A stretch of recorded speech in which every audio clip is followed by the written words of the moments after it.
تو بہت ساری چیزیں ہم نے نہیں دیکھی لیکن ہم مانتے ہیں. ہوا کو کسی نے دیکھا؟ نہیں.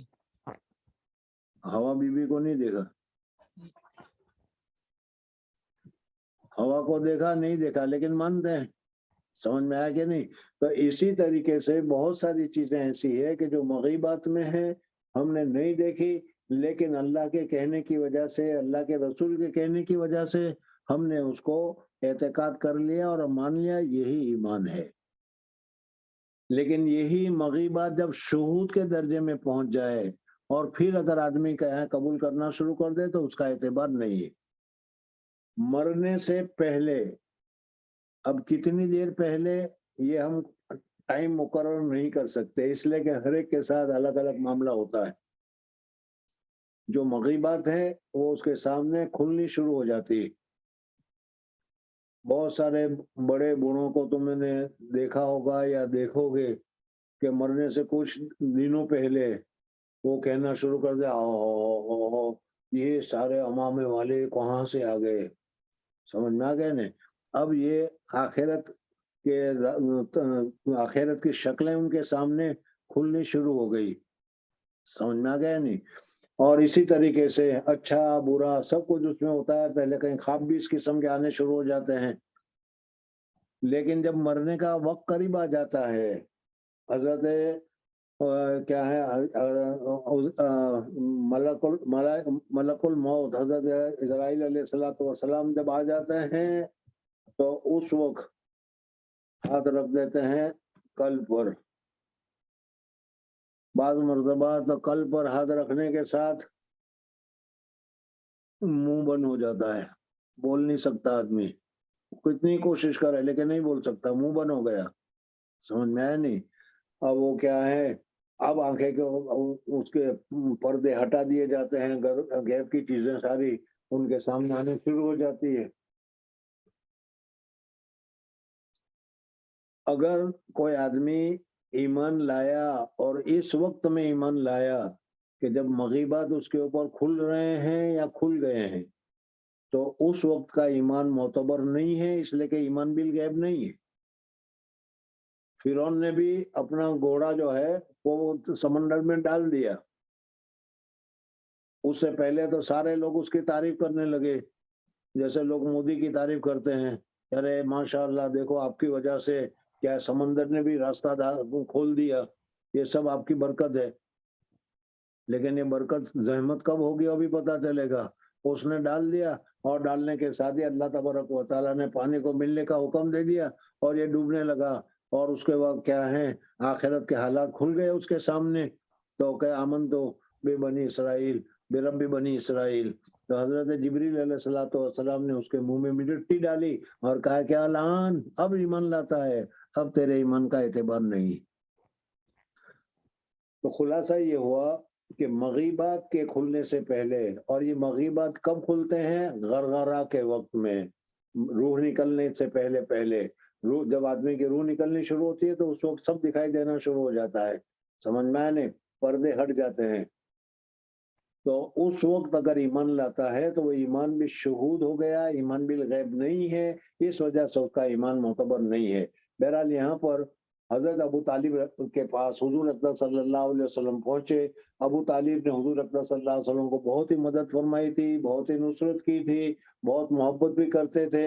اور ابو طالب کی وجہ سے حضرت علی کے والد ہیں یہ, اور حضور صلی اللہ علیہ وسلم کے چچا ہیں, اس کی وجہ سے حضور صلی اللہ علیہ وسلم کو بہت راحت تھی. نکاح بھی حضرت ابو طالب ہی نے کروایا تھا وغیرہ وغیرہ. بہرحال حضور اکرم صلی اللہ علیہ وسلم کی کیا ہے محبت میں بھی بہت رچے پتے تھے, بہت تکلیفیں زحمتیں بھی اٹھائی. 3 سال شعب ابی طالب میں قید خانے میں بھی گزارے, ایمان نہیں لائے تھے.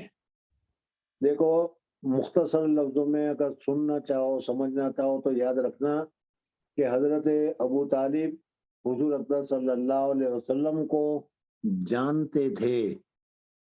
وَهُوَ يَعْلَمُ أَنَّهُ رَسُولُ اللَّهِ, کہ وہ اللہ تبارک و تعالیٰ کے رسول ہیں, جانتے تھے.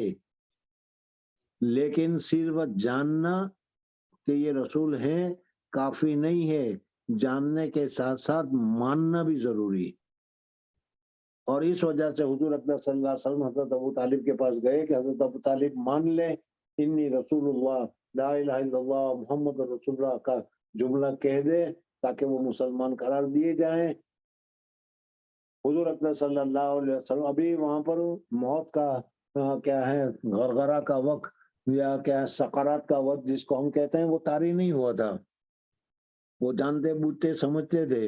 ابو جہل ابو لہب وغیرہ بہت سارے شیطان ان کے پاس بیٹھے ہوئے تھے. حضور صلی اللہ علیہ وسلم نے کہا کان میں جا کر کہا کہ چچا میں جس دعوت کو لے کر آیا ہوں آپ اس کو جانتے ہیں, آپ اس پر ایمان لے آئیں, آپ اس کو مان لیں, اپنے آپ کو سپرد کر دیں اس دعوت کے. تو ابو جہل نے فوراً ٹانگ اڑا دی کہ ارے ایسو اخیر میں موت کے ڈر سے مسلمان ہوں گے, تمہارے باپ دادا کا طریقہ جو تھا باپ دادا کا مذہب تھا اس کو تم چھوڑ دو گے. اور اس طریقے سے ان کو بہکایا. حضرت ابو طالب نے اخیر میں یہی کہا کہ میں اپنے باپ دادا کے مذہب پر مرنا چاہتا ہوں, مرتا ہوں, اور ان کا انتقال ہو گیا.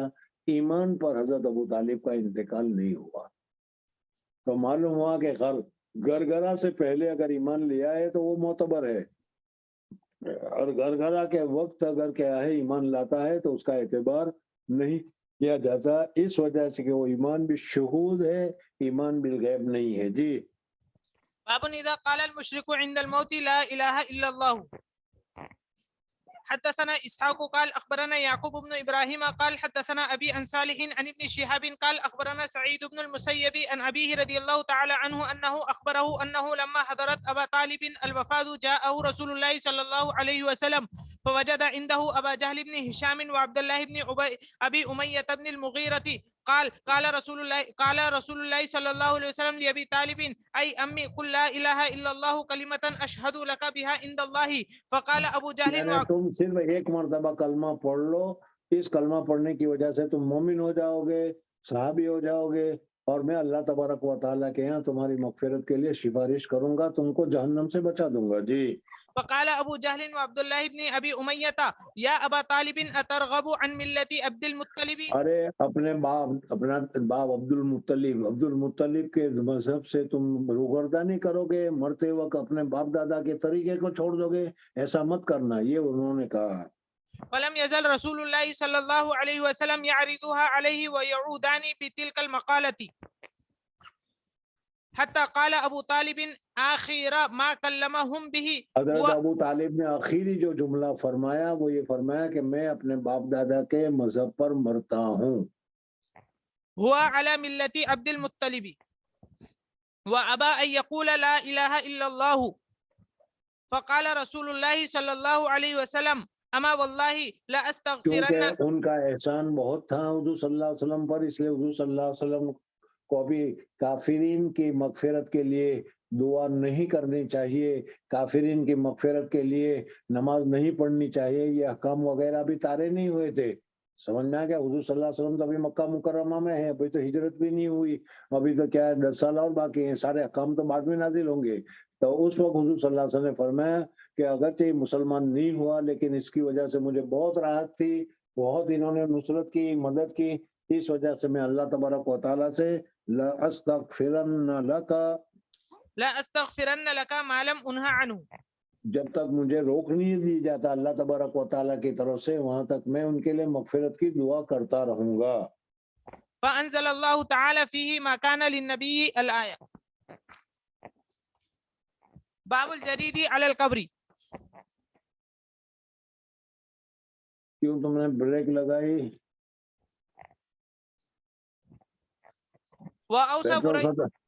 پیٹرول ختم ہو گیا یا کوئی آ گیا؟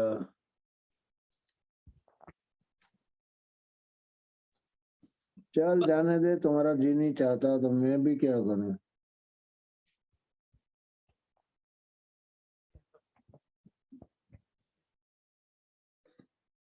قبر پر ٹہنی رکھنے کا مسئلہ ہے یہ, چلو کل کو بیان کریں گے. کہ پھول وول ڈالنا ہو تو آپ لوگ ڈالتے ہیں کہ نہیں؟ نہیں. اچھا کیوں؟ پیسے نہیں؟ بہت اچھا.